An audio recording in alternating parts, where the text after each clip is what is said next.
সকাল হলো, মেয়েগুলো সব চলে গেল, মাদ্রি গুহাতে একা। মাদ্রি চিন্তা করলে পেটের ছেলেটাকে নিয়ে আমি কি করব। এও তো আমার বৃন্দাবনে যাওয়ার পথে বাধা সৃষ্টি হলো, একে বাঁচিয়ে রেখে লাভ নেই, একেও আমি মেরে ফেলবো। মরে যা।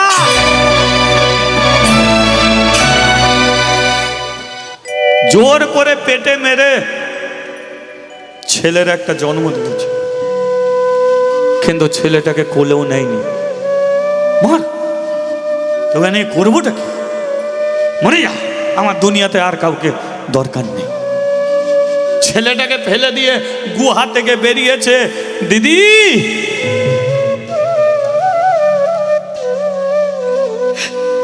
যে পেটের ছেলের জন্য তোরা আমাকে ছেড়ে দিলি,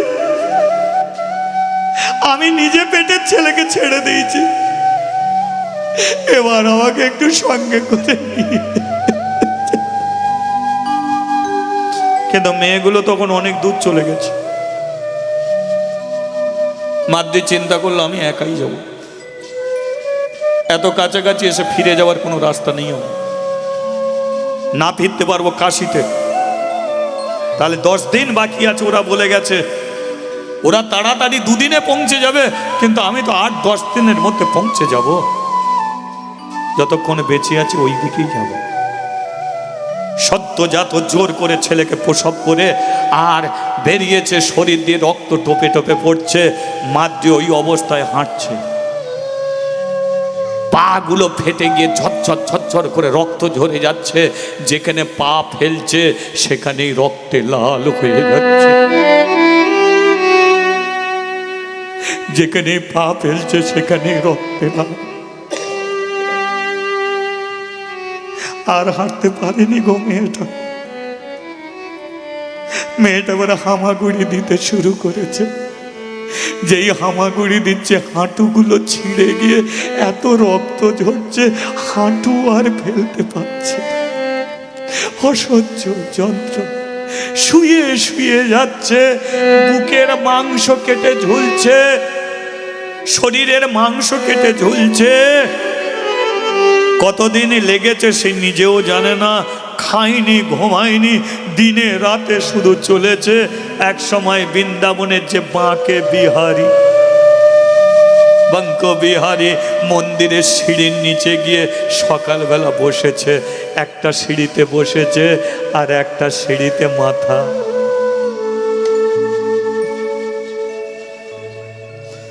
ওপর দিকে তাকাতেও পারেনি। নিচের সিঁড়ি বসেছে, বাঁকে বিহারী মন্দিরের সিঁড়ির দিকে তাকাতেও পারেনি। ভগবান, সেই তো বৃন্দাবনে এলাম, অন্তত একটু শক্তি আমাকে দে না, আমি যেন একা হেঁটে হেঁটে মন্দিরে উঠতে পারি। শেষবারের মতো একবার দেখবো। হরি বল, হরি বল।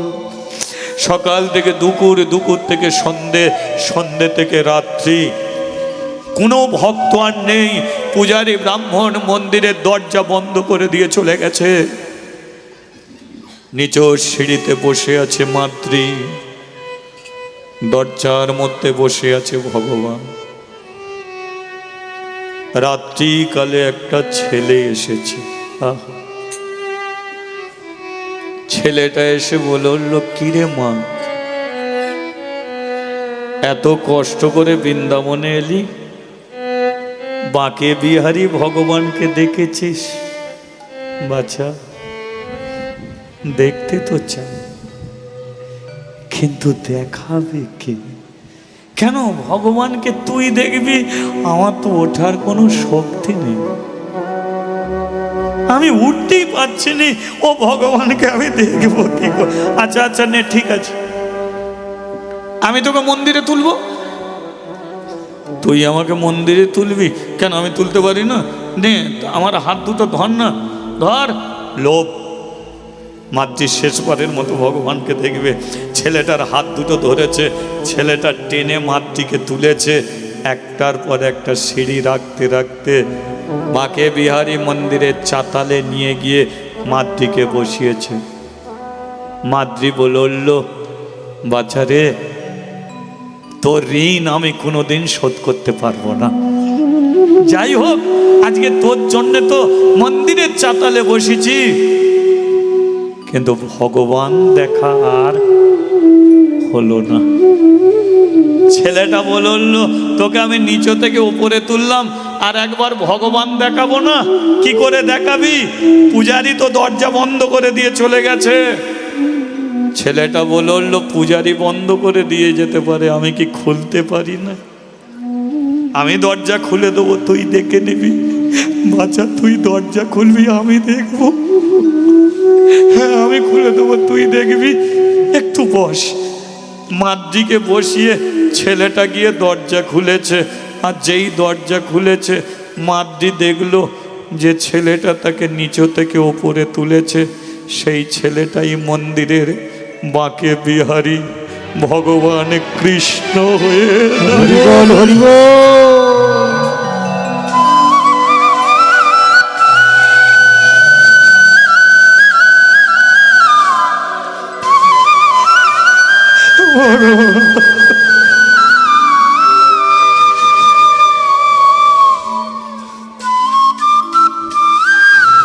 সেই ছেলেটাইকে সাক্ষাৎ রূপে বৃন্দাবনের বাঁকে বিহারী ভগবান।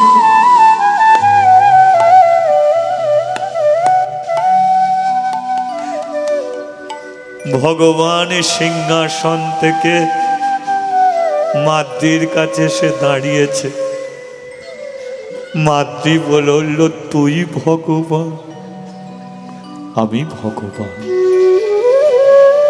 আমি পাথর নয়, আমি মূর্তি নয়, আমি রক্ত মাংসের ভগবান। দেখলি তো আমি আমি আমি জানিস জানিস মা, সকালবেলা মন্দিরের সিঁড়ির নিচেতে এলি, এত ভক্ত সবাই আমার দিকে তাকিয়েছিল, আমি ছিলাম তোর দিকে তাকিয়ে। আমি তোর কাছে যেতে পারিনি, তাই ভক্তরা চলে যেতে আমি তোর কাছে এসেছি। আমি সারা বৃন্দাবন ঘুরে ঘুরে বেড়াই, অহংকারী মানুষ যারা তাদের টেনে মাটিতে নামাই, আর তোদের মতো ভক্তিমতী মেয়ে যারা তাদের আমি মাটি থেকে আমার চরণে তুলে দাঁড়। হরিবল হরিবল। ভগবান থালায় করে প্রসাদ এনেছে। মাদ্রি বলল, ভগবান থালায়? হ্যাঁ, সন্ধ্যাবেলা পূজারী ব্রাহ্মণ আমাকে খেতে দিয়েছিল, আমি খাইনি, তোর তারে তুলে রেখেছি, খা মা, খা খা, পেট ভরে খা। মাদ্রি ভগবানের প্রসাদ পাচ্ছে, আর ভগবান কি করেছে, সেই ফাঁকে মাদ্রির পা দুটোকে তুলে নিয়ে কোলে তুলে নিয়েছে।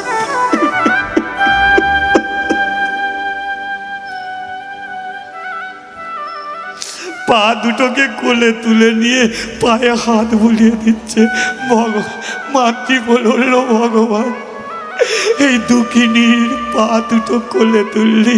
মা বলে ডেকেছি তো। মা পা ফাটিয়ে শরীরকে ক্ষত বিক্ষত করে আমার কাছে আসবে, আর আমি আর একটু ছেলে হয়ে মায়ের সেবা করতে পারবো না? দে না তোর পা দুটো। একটা কথা জানি, শুধু একটা কথা বলে দিচ্ছি, কে কটা দিন পৃথিবীতে আছি আমরা জানি না, কিন্তু জীবনে এইটুকু বিশ্বাস রাখুন, আপনার ঘরের ঠাকুরটাও মূর্তি নয়। রাস্তাতে যে মন্দির করে ঠাকুর বসানো আছে ওটাও মূর্তি নয়।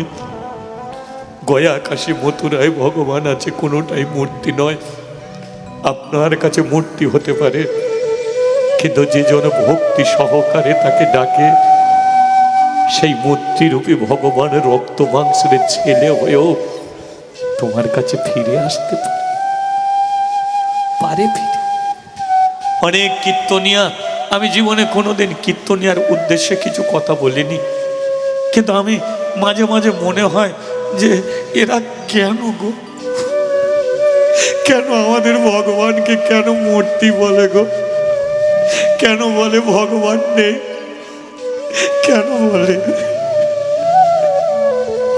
যারা বলে ভগবানকে ডাস্টবিনে ফেলে দাও, এরা মূর্তি, ও খেতে পারে না, ও এই করতে পারে না, ও নিজেকে রক্ষা করতে পারে না। বড় মনে কষ্ট হয়, কিন্তু আপনাদের বলে দিচ্ছি কোনোদিন মূর্তি ভাববেন না, ওকে ভক্তি করে ডাকুন, ও আপনাকে ধরা দেবে। ব্যাস, দর্শন হলো। ভগবান বলল কাশিতে ফিরে যাও, আর 5 মিনিট, 5টা মিনিট কাশিতে ফিরে যাও।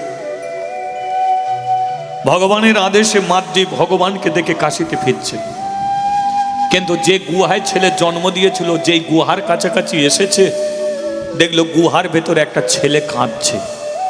মাদ্রি ছুটে গেছে গুহার ভেতরে, গিয়ে দেখলো একটা ঠাকুমা, একটা বুড়ি একটা ছেলেকে কোলে নিয়ে বসে আছে, কোলে নিয়ে বসে আছে। এই যে বাবা, কোলে নিয়ে বসে আছে। মাদ্রি বলল, ঠাকুমা এটা তোর ছেলে?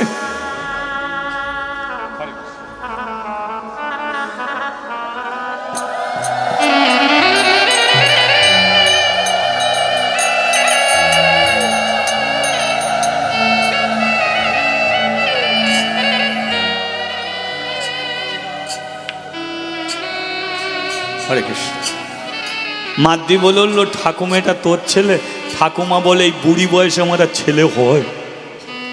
বলে, ঠাকুমা এটা কার ছেলে? বলে, আমি জানবো কি করে কার ছেলে? বলে, জানিস ঠাকুমা, এই গুহাতে আমি একটা ছেলের জন্ম দিয়েছিলাম। ঠাকুমা বলে, তাহলে তোরই ছেলে হবে? বলে, আমার ছেলে, তাহলে আমাকে ফিরিয়ে দে। এবার যেই ঠাকুমার ছেলে দিতে গেছে, ঠাকুমার হাত বেরিয়ে পড়েছে। মাদ্রি বলে, ছেলে পরে নেবো, তুই তো বললি বুড়ি, তুই তো বলি ঠাকুমা, তা তুই যদি বুড়ি হবি, তোর হাতে শাখা কেন? তোর হাতে শাখা কেন? তোর হাতে শাখা কেন? তোর হাতে শাখা কেন? তুই যদি বিধবা হবি, তোর হাতে শাখা কেন? তোর মাথায় সিঁদুর কেন? তোর মাথায় সিঁদুর কেন? কে কে কে কে কে কে কে কে? বল তুই কে? তুই বুড়িও নয়, বিধবা নয়, সত্যি করে বল তুই কে? আচ্ছা, বুড়ি পলে বলবে, আপনারা বলুন তো এই বুড়িটা কে? মনে রেখেছেন তাহলে?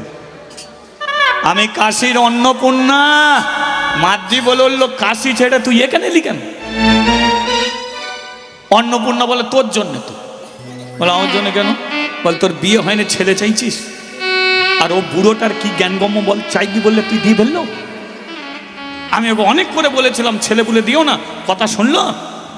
আমি বলেছিলাম মাদ্রি যদি কাশী ছেড়ে চলে যায়, আমিও চলে যাব, তাই তুইও কাশী ছেড়ে চলে এলি, আমিও কাশী ছেড়ে চলে গেলাম। ছিলিস কোথা মা? তোরই তো সঙ্গে ছিলাম, দেখতে পেলাম না কেন? আমি মহামায়া, মায়ার জগতে আমি সবাইকে দেখতে পাই, আমাকে কেউ দেখতে পায় না। তোর সঙ্গেই যাচ্ছিলাম, তোর কিসের এত রাগ রাগ? ছেলে ফেলে দিয়ে চলে গেলি। আমি আর যেতে পারলাম না, তোর ছেলে নিয়ে বসেছিল।